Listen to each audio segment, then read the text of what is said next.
வணக்கம் அண்ணா. எனக்கு கொஞ்சம் உதவி செய்யுங்கண்ணா. நாங்கள் பக்கத்து ஊர்லேருந்து வரேண்ணா. எனக்கு டீச்சர் ட்ரைனிங் முடிச்சிருக்கிறேண்ணா. நான் எனக்கு வேலை தேடிட்டுருக்கேண்ணா. எனக்கு டீச்சர் வேலை இருந்தாலும் கொஞ்சம் ஹெல்ப்ஃபுல்லாக இருக்குண்ணா. இல்லை மற்ற வேலை இருந்தாலும் எனக்கு கொஞ்சம் கிடைக்குமான்னு பாருங்கண்ணா. இல்லை உங்கள் வீட்டில் ஏதாவது வேலை இருந்தாலும் நான் செய்கிறேண்ணா. கொஞ்சம் வேலை இருந்தால் பார்த்து கொடுங்கண்ணா. எங்கள் குடும்பமே நாங்கள் கஷ்டத்தில் இருக்கோண்ணா. கொஞ்சம் ஹெல்ப் பண்ணுங்கண்ணா. எங்கள் வீட்டில் எங்கள் தம்பிக்கு வேறு உடம்பு சரியில்லைண்ணா. கொஞ்சம் ஹெல்ப் பண்ணுங்கண்ணா. நாங்கள் கொஞ்சம் பக்கத்து ஊர்லேருந்து வரோண்ணா. அங்கே மழை வெள்ளத்தினால எங்கள் ஸ்கூலில் அடிச்சுட்டு போயிடுச்சுண்ணா. அங்கே இருந்த வேலையும் போயிடுச்சுண்ணா. அது சீட் செய்கிற வேலை போயிடுச்சு. ப்ளீஸ்ண்ணா ஹெல்ப் பண்ணுங்க. சரிம்மா, நான் உனக்கு ஹெல்ப் பண்ணுறேன். இவ்வளோலாம் ஹெல்ப் பண்ணுங்கன்னு கேட்காத. உன் பேர் என்னம்மா? சரி, உனக்கு எந்த வேலைன்னு நான் பார்த்து சொல்கிறேன். எங்கள் ஸ்கூல்லேயும் எங்கள் ஊர் ஸ்கூல்லேயும் ஒரு டீச்சர் வேலை காலியாக தான் இருக்குது. நான் என்னன்னு கேட்டு சொல்கிறேன் எங்கள் டீச்சர் அம்மா கிட்ட. நீயும் கவலைப்படாதம்மா, உனக்கும் கன்ஃபார்மாக வேலை கிடைச்சிரும். நானும் ரெக்வஸ்ட் பண்ணி கேட்குறேன். நீ கவலைப்படாத, உனக்கு வேலை கண்டிப்பாக கிடைச்சிரும்.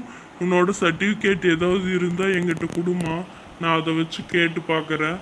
நீ கவலைப்படாத, உனக்கு கன்ஃபார்மாக வேலை கிடைச்சிரும். என் மனைவி கிட்ட சொல்கிறேன். அவளும் அவங்க டீச்சரோட ஃப்ரெண்டு தான். கன்ஃபார்மாக உனக்கு வேலை கிடைச்சிரும். நீ கவலையே படாத, சரியா? அதை பற்றி நீ நினச்சி பார்க்காத, உனக்கு கன்ஃபார்மாக வேலை கிடைச்சிரும். சரிங்க அண்ணா, ஹெல்ப் பண்ணதுக்கு நன்றி அண்ணா. நான் உங்கள்கிட்ட சர்டிஃபிகேட் கொடுத்துட்றேண்ணா. என் பேர் சுவாதி அண்ணா. நான் என் சர்டிஃபிகேட்டெல்லாம் எடுத்துகிட்டு வந்து உங்கள்கிட்ட நாளைக்கு தரேன் அண்ணா. இந்த ஹெல்ப்புக்கே நன்றி அண்ணா. நாளைக்கு நான் உங்களை இதே இடத்துல சந்திக்கிறேன் அண்ணா. நான் போயிட்டு நான் நாளைக்கு வரேண்ணா. சரி அண்ணா, நான் பக்கத்து ஊர் வரலும் போகணும் அண்ணா. நான் நேரமாக கிளம்புறேன் அண்ணா. நான் போய் என் சர்டிஃபிகேட்லாம் எடுத்துக்கிட்டு நான் நாளைக்கு காலையில் நேரமாக இங்கே வந்துடுறேன் அண்ணா. சரி அண்ணா, தேங்க்ஸ் அண்ணா. நான் போய்கிட்டு வரட்டுமா அண்ணா? நீங்கள் பார்த்து பத்திரமா இருங்கண்ணா. நான் சர்டிஃபிகேட் எடுத்துகிட்டு சரிம்மா, பார்த்து பத்திரமா போ. நான் நாளைக்கு இந்த இடத்துக்கு வந்து உன்னை ஸ்கூலுக்கு கூட்டிகிட்டு போகிறேன். அந்த டீச்சர்கிட்டையும் உன்னை ரெக்கமெண்ட் பண்ணி சேர்த்து விடுறேன். நீ கண்டினியூவாக வந்துடு. நாளைக்கு இதே இடத்துல பார்ப்போம். பார்த்து பத்திரமா போமா. காட்டு வழியில், இந்த ஊர் காட்டு வழியில் ஒரு சாத்தா இருக்குதுன்னு சொல்கிறாங்க. நீ பார்த்து பத்திரமா போ. வழியில் எங்கேயும் நிற்காத, நேராக போயிரு. இல்லைன்னா மாட்டு வண்டி ஏதாவது வரும், அதில் பார்த்து போ, சரியா? பார்த்து பத்திரமா போயிட்டு வாம்மா. சரி, நானும் வீட்டுக்கு கிளம்புறேன். என்ன ராணியாரே, இன்று உருவத்தை மாற்றாமல் அப்படியே வந்து விட்டீர்கள்? என்ன, அவனை கண்டு விட்டீர்களா? இன்று நாம் எப்போது அரசவைக்கு செல்வது?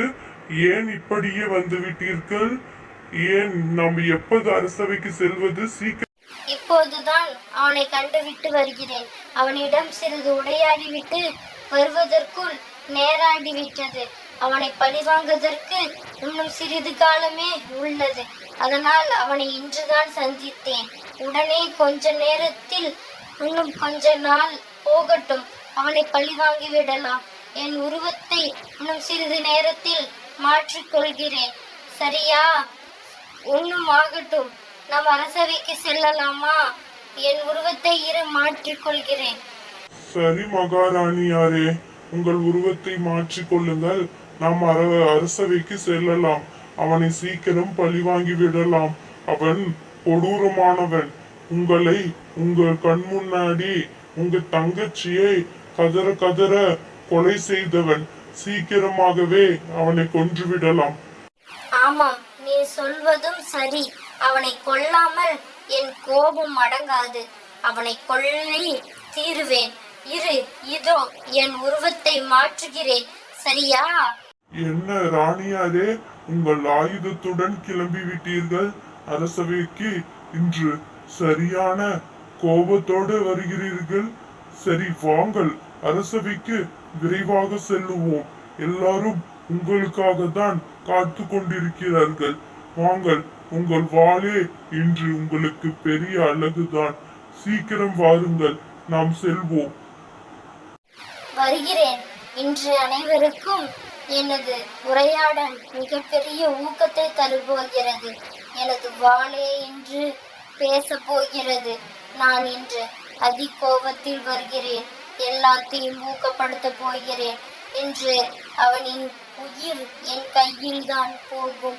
இன்று சிறிது காலத்தில் அவனது உயிர், அவனது தலை எல்லாம் எனது கையிலே இருக்கும். அவன் சாவது உறுதியாகிறது. ராணியாரே, சிறிது கோபத்தை குறைத்து கொண்டு வாருங்கள். ஏனென்றால் சில காலங்கள் செல்லட்டும்.